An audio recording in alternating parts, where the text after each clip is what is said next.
यह कहानी Grande Mademoiselle Anne Marie Louise d'Orléans और ड्यूक डे लॉजन की है, जिनके पहले टकराव के समय वह केवल एक मार्कीज थे। उन्होंने पहले ही से उसे दूर से प्रशंसा की थी, क्योंकि उन्होंने सुना था कि उसकी युद्ध में साहस की कहानियां हैं, उसे घोड़े पर छापते हुए देखा है और सोची है कि उसका चरित्र कैसा हो सकता है।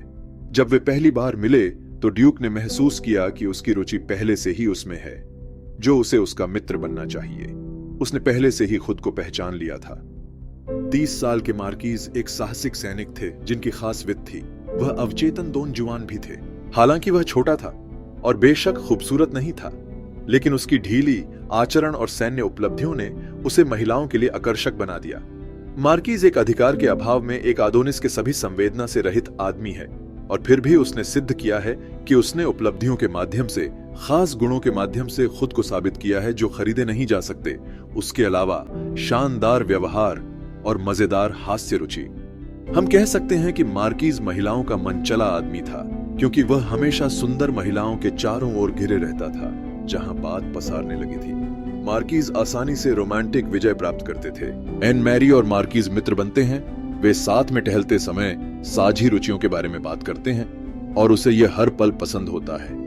मार्कीज साबित करता है कि वह ग्रांड मैडमोइजल की सोच से अधिक पेशकश करता है।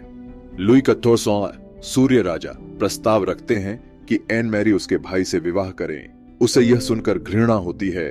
उन्हें इस प्रकार से लाभ उठाने का दावा कैसे कर सकते हैं, एक मृत पत्नी की जगह लेने के लिए, जैसे कि वह केवल एक संगीतमान पुरस्कार हो। और यहाँ वह क्या करता है जब वह उससे इस विषय के बारे में बात करती है?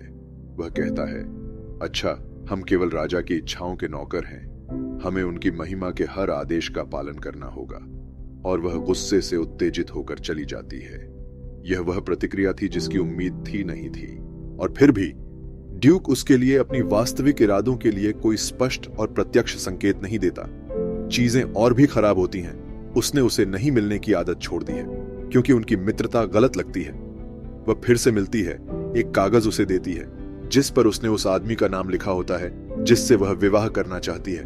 अपनी अनुपस्थिति में ड्यूक पत्र खोलता है और उसमें शब्द मिलते हैं, सेस्ट वू, जिसका अनुवाद होता है, यह आप हैं। तब के मार्कीज दोस्ती अधिक दिनों के मुकाबले फ्रांस की दूसरी सबसे ऊंची पदधारी महिला के मुकाबले एक कम दर्जे के सैनिक थे। यह उनका विवाह ही था जो उन्हें शक्तिशाली ड्यूक डे लॉजन के पद पर उठा दिया।